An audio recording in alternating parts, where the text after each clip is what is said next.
Pepatah bilang, don't judge a book by its cover. Kayak pisang goreng ini nih bos, bentuknya sih kayak nggak menarik gitu ya. Tapi rasanya manis semanis cuan yang diraup.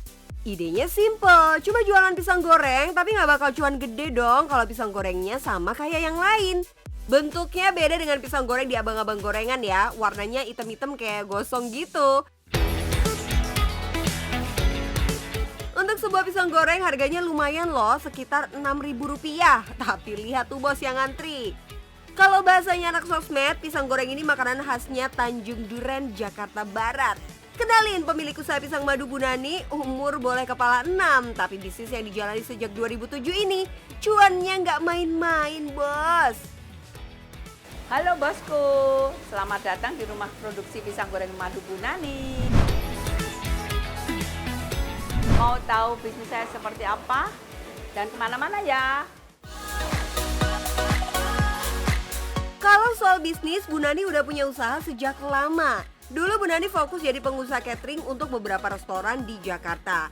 Terus gimana ceritanya jadi pebisnis pisang goreng? Masih ada hubungannya sama catering nih bos. Biasanya Bu Nani menyajikan pisang untuk melengkapi menu cateringnya. Tapi banyak pisang yang nggak kepake gara-gara kulitnya jelek. Padahal sih isinya mah masih bisa dimakan. Biar nggak kebuang sia-sia, pisangnya diolah jadi gorengan. Sesuai namanya pisang goreng madu Bu Nani, bahannya beneran pakai madu bos. Ada ceritanya juga nih, orang tua Bu Nani menderita diabetes. Biar bisa ngerasain pisang goreng, Bu Nani mengganti gula dengan madu. Awalnya sih buat dimakan sendiri aja, terus Bu Nani coba-coba memasukkan menu pisang goreng madu ke dalam cateringnya. Tapi banyak yang nolak gara-gara bentuknya hitam seperti gosong gitu. Jangan dikeluarin lagi itu pisang katanya. Semua komplain. Kayak dimarah-marahin, ibumu pisang gosong dikasih orang. Mungkin itu saya juga nggak keluarin lagi karena sudah banyak komplain kan. Sebagai pengusaha harus punya mental baja dong bos. Nggak laku dijual di catering, Bu Nani masih coba terus memperkenalkan pisang goreng madunya. Kalau zaman sekarang sih mau promosi bisa lewat sosmed ya bos. Zaman dulu Bu Nani harus repot-repot jualan di berbagai kesempatan, mulai dari ikut bazar sana sini sampai rutin ikut konser-konser artis buat promosi. Zaman dulu belum ada online, terus itu project pop. Semua orang kan kalau artis itu ada spesial panggung tendanya untuk artis toh. Semua orang perjuangan saya sampai sebegitu ininya loh Mbak, sampai sebegitu rendahnya.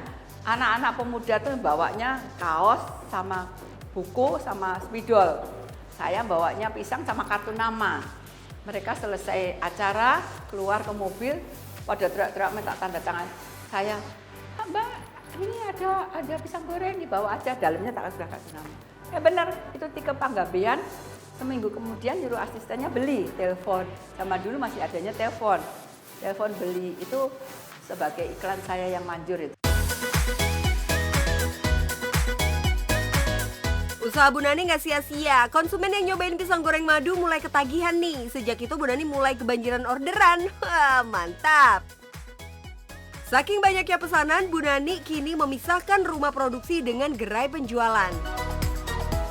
Sekarang ini ada di rumah produksi. Kalau dulu masih campur antara produksi dan toko. Sekarang saya sudah punya tempat usaha produksi sendiri.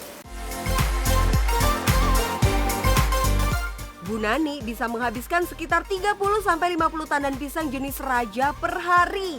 Pisang didatangkan dari Sukabumi, Bogor, Lampung, Cianjur. Masalahnya suplai pisang nggak selalu lancar ya bos. Kalau udah begini, Bu Nani sendiri yang turun ke lapangan untuk mencari pisang. Semua demi kualitas. Selain madu, Bu Nani juga punya tepung rahasia racikan sendiri untuk menjaga cita rasa pisang buatannya. Bisnis pisang madu udah sukses, nggak langsung bikin Bu Nani puas bos. Masih ada peluang untuk mencoba bahan lain. Bu Nani menambah varian gorengan asin dan manis. Untuk gorengan manis, Bu Nani berkreasi dengan ubi madu, nanas madu, dan cempedak madu. Pantang menyerah dan pintar melihat peluang belum cukup ya bos. Ada satu lagi nih yang jadi kunci sukses Bu Nani, yaitu berbagi. Bu Nani sering memberi tester pisang gratis kepada masyarakat sekitar dan baru-baru ini Bu Nani bagi-bagi pisang madu gratis lewat program vaksin booster yang diadakan di gerainya. Sama karyawan sendiri juga nggak boleh pelit-pelit ya bos. Hingga saat ini sudah sekitar 80 karyawan yang dipekerjakan. Kebanyakan sih orang lama, bahkan ada yang udah 20 tahun bekerja sebagai karyawan Bu Nani. Buat Bu Nani, karyawan adalah keluarga. Bisnisnya nggak akan lancar tanpa kehadiran para pekerja. Saya nggak mungkin tutup mata. Jadi saya juga kasih apresiasi ke mereka yang kerja udah mencapai target berapa puluh tahun, itu saya umrohin. Pokoknya ada target-targetnya. Malah sekarang banyak karyawan sudah bisa membangun rumah di kampung ya. Yaitu kita juga bantu untuk mereka beli tanah, mereka untuk membangun rumah, mereka pinjam, terus mereka cicil tiap bulannya.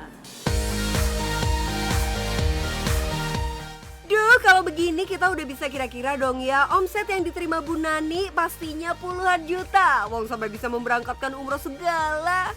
Bu Nani punya tips nih bos bagi para pemula yang mau memulai bisnis. Selain menjual produk jualan sendiri, Bu Nani juga menjual produk UMKM lain loh. Ini nih yang namanya balas budi. Sebagai pebisnis, Bu Nani mau membantu pengusaha lain sebagai rasa terima kasih karena sebelumnya Bu Nani juga bergabung dalam asosiasi UMKM. Kedepannya, Bu Nani punya cita-cita supaya produk-produknya bisa diekspor ke luar negeri. Oke bos, sudah lihat perjalanan bisnis saya kan, mulai dari proses produksi, sampai ke toko, sampai penjualan saya. Bagi pemula yang ingin memulai bisnis, silahkan mencoba melihat peluang pasar, tetap ulet, semangat, dan cuan bos.